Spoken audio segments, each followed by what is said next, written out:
Bonjour à toutes et à tous et bienvenue dans ce nouveau numéro du JTech, le numéro 95. Le JTech, c'est toute l'actualité high-tech et le best-of des vidéos que vous avez pu voir sur la chaîne Techno.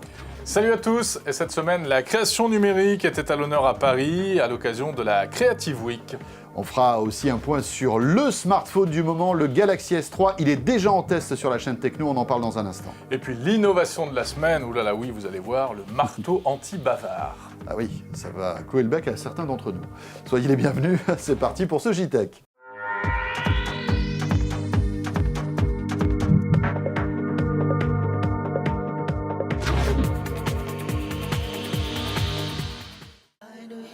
Le JTech avec OrangeInnovation.tv, la web TV qui simplifie la vie numérique. Et on commence tout d'abord par cette semaine difficile pour Mark Zuckerberg, le patron de Facebook. Enfin, une semaine difficile, mais au niveau cœur et sentiments, ça a plutôt bien commencé. Bah moi je mettais les deux dans le même sac. Le pauvre, non. Il est quand même, ça c'est la bonne nouvelle, on va attaquer la mauvaise juste après, mais la bonne c'est qu'il s'est marié, oui. Mark Zuckerberg, et visiblement avec il est heureux. sa copine de fac, voilà. Ouais. Énormément de photos ont circulé sur Facebook, ont été en fait refollowées par des centaines de milliers d'adhérents à Facebook. Bah ouais, c'est sympa, on lui a envoyé nos félicitations, nous, oui, bien sûr. Hein. Effectivement. Il nous a pas répondu, tiens. Non. Alors, il a des problèmes pour l'instant parce que voilà, il a créé une société donc qui a aujourd'hui 500 millions, 900 millions de membres. Oui. Qui est entré en bourse il y a 15 jours et qui est en train de se casser la figure. Et oui, parce que en fait, la valorisation de Facebook a été sans doute un petit peu trop, comment dirais-je ? Valorisée, voilà. On peut le dire. On se retrouve aujourd'hui avec une action qui dégringole. Ça inquiète les marchés et puis on imagine que ça inquiète aussi les dirigeants de Facebook. Bah oui, puis en plus l'affaire est en train de prendre une tournure judiciaire. On commence à se poser des questions à propos du directeur financier de Facebook. Enfin bref, pas terrible hein, le passage du réseau social, du monde virtuel au monde réel, bien réel de la bourse. Hein. Bon, alors je clique sur le « j'aime pas ». Voilà, comme ça, c'est fait. C'est cette semaine que s'est déroulée à Paris la Creative Week, le rendez-vous des professionnels de la vidéo, de la photo, de la création numérique. Absolument. Hein, on peut le dire. La chaîne Techno y était, on vous a fait vivre l'événement à travers 2 reportages que vous pouvez bien évidemment retrouver sur la chaîne Techno.tv. Alors on a beaucoup parlé de photos, de vidéos à l'occasion de cette Creative Week.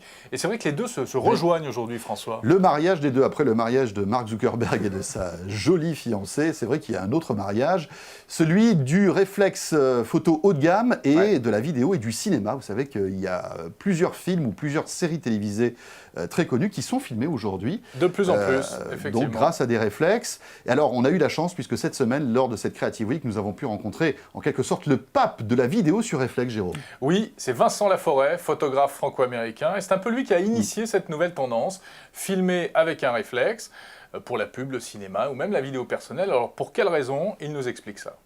Donc il y a plusieurs choses. Premièrement, le capteur a une taille assez grande, ce qui fait qu'il y a très peu de profondeur de champ. Il marche très bien dans peu de lumière, qui est aussi un grand avantage parce qu'on n'a pas besoin d'avoir beaucoup de lumière externe, le budget pour des lumières. Aussi la taille de l'appareil, c'est pas un énorme bed imposant, voilà, où il faut beaucoup de support. Et aussi dernièrement c'est le prix.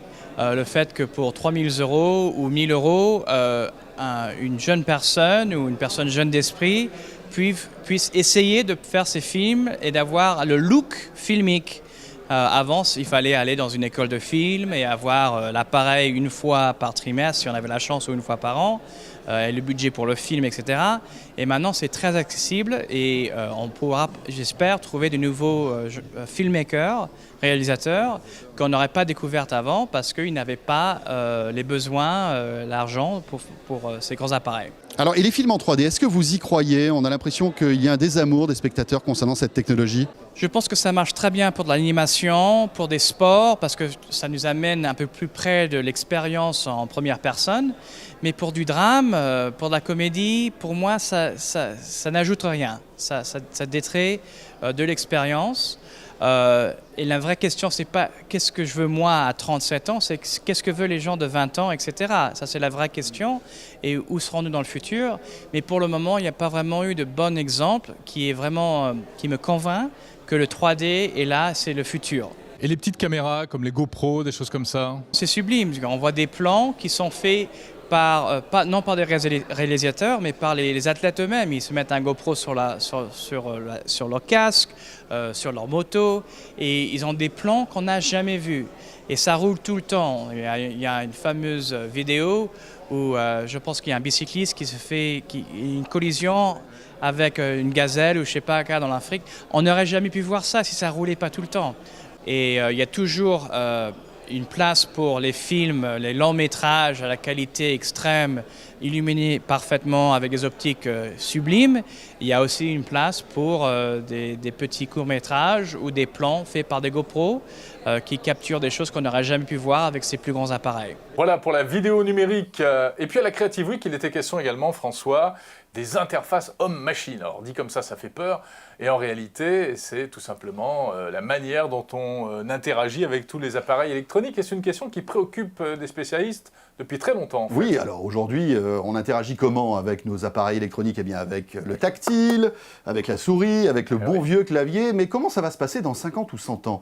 Quelques éléments de réponse avec un spécialiste que nous avons rencontré lors de cette Creative Week. Un des scénarios, c'est ce qu'on appelle disappearing computer, donc l'informatique qui va disparaître.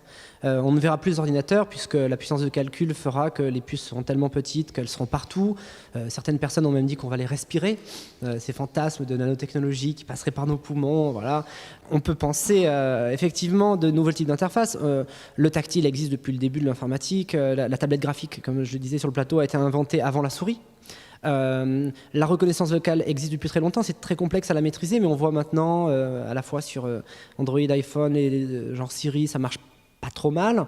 Les BCI, ces casques qui permettent de capter certaines ondes alpha du cerveau, qui permettent de déclencher certaines commandes.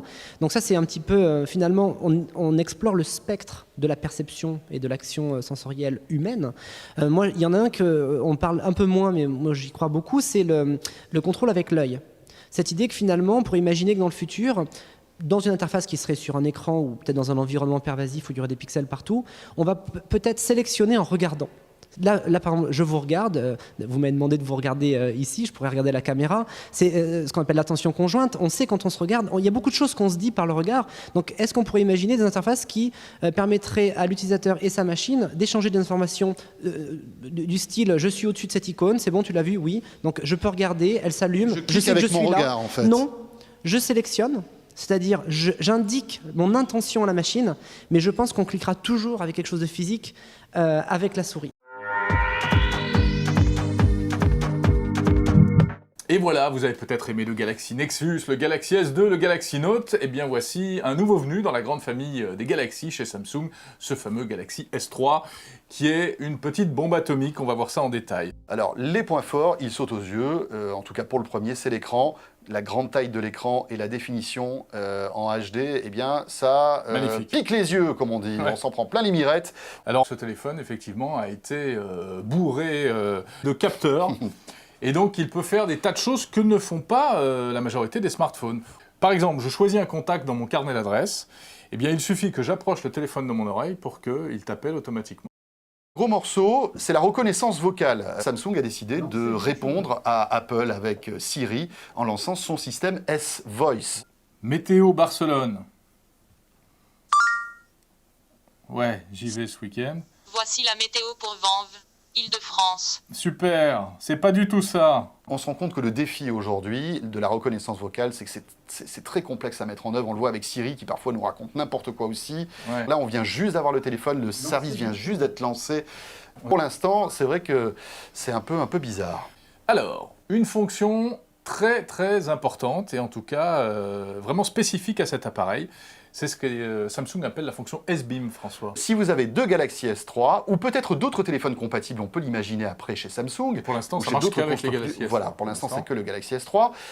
Jérôme veut m'envoyer une photo ou une vidéo qu'il a sur son téléphone. Ouais. Il suffit d'approcher, regardez cette petite vidéo, les deux téléphones, et ils vont s'identifier, s'appairer en quelques secondes, et après, le transfert va se faire avec une technologie qui est relativement récente, qui s'appelle le Wi-Fi Direct, et qui permet des débits de transfert assez impressionnants. 200 mégabits. Voilà, 200 mégabits par seconde. Pour vous donner un ordre d'info, un DivX de 700 mégas, vous pouvez le transférer en quelques minutes. Alors, tu sais quoi mon rêve? Je t'explique mon rêve. C'est qu'un jour, je puisse simplement en appuyant sur un bouton, te faire arrêter de parler. Moi, Ah ouais. moi qui pourtant toujours très intéressant d'une part. Et en Oui, plus, mais assez tu peu vois, de bavard. temps en temps, des fois, je me réveille la nuit, je me dis, tiens, j'aimerais bien, en faire appuyant taire. sur un bouton, le faire Le taire. faire Tu taire. crois que je pourrais un jour y arriver? Eh bien oui, ce sera bientôt possible normalement avec Chouette. ce gadget bricolé par 2 chercheurs japonais, on reste au Japon. Cette espèce de gros marteau, c'est une sorte de marteau anti-bavard en quelque sorte. D'ailleurs, Alors- cette bande de jeunes qui a fait la vidéo a l'air de bien s'amuser. Hein. Ouais, donc... Alors, c'est quoi le concept? c'est quoi le concept? Donc c'est un marteau, mais c'est pas fait pour taper sur la tête Non. du bavard. Enfin, sauf si vous êtes vraiment au bout du rouleau, hein, vous pouvez vous en servir pour ça. Non, vous voyez qu'il y a un micro, en fait, c'est un micro ultra directionnel. La boîte en dessous, C'est pas ce très sont design, des hein, quand haut-parleurs. même. Non, mais c'est un prototype. C'est pas pour Apple hein, l'instant. qui a designé ce truc-là. Ce sont des haut-parleurs hyper directionnels. Et Ouais. alors là encore, ça repose sur un principe physique, on va dire, qui est assez connu, qu'on connaît bien, nous, en radio.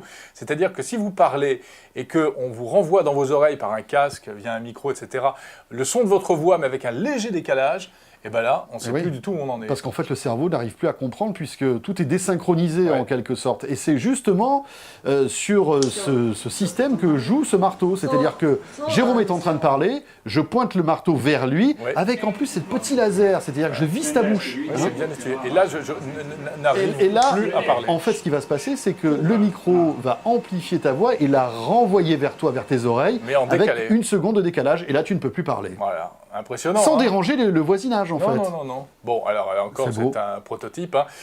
Il y a un petit côté inquiétant, évidemment, parce qu'on pourrait presque en faire une arme de guerre de ce truc-là. Hein. Tu imagines, tu pointes ça sur un président de la République en train de faire un discours, Oh là là, ah oui. ou des choses comme ça. Non, mais Ça peut être imagine assez par gênant. exemple nos concurrents, on n'en a pas, bien sûr, mais ils pourraient nous pointer ça pour qu'on raconte des bêtises, tu vois. Non, ça Enfin, passe cela pas dit, à on travers, en raconte déjà un petit peu. Mais Ouais. bon. Alors bon, pour l'instant c'est un prototype, ça n'existe pas, on peut pas en acheter. Non, non, non, Non. a priori, c'est pas encore vendu. Hein. Donc ne cherchez pas. Bon, voilà, c'est pas mal, hein, c'est Ouais, sympathique. c'est bien, c'est bien. Voilà, c'était le JTech, comme chaque semaine, le best-of des vidéos de la semaine. À ne pas rater sur la chaîne techno.tv dès maintenant le test complet du téléphone le plus attendu du moment, c'est le Galaxy S3, un test que nous avons pu réaliser en avant-première. Hein. Nous sommes pratiquement les premiers à vous proposer ce test, donc profitez-en. Puis la version longue et la version courte, si vous n'avez pas le temps. En plus, lundi, relâche, on va se remettre de toutes nos émotions, mais nous revenons mardi pour survoler encore une fois toute l'actualité high-tech. Nous serons entre autres en fin de semaine à Monaco pour le MEDPI, Ouais. un grand salon dédié aux nouvelles technologies qu'on vous fera vivre depuis Monaco. Donc voilà, portez-vous bien. On se retrouve donc la semaine prochaine. Et puis n'hésitez pas à nous retrouver sur Orange Innovation TV, sur YouTube, sur Dailymotion et vous inscrire à la newsletter de la chaîne Techno. Il faut, c'est obligatoire. Allez, salut à tous, à la semaine prochaine.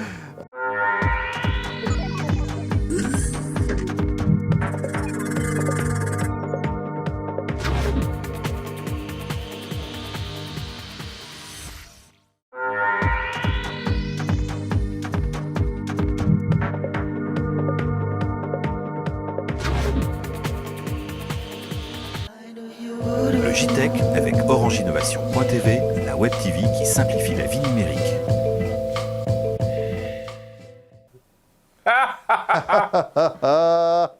C'est bon? Allez, on tourne. Nous avons rencontré justement... Là, je m'en suis rendu compte quand il est sorti.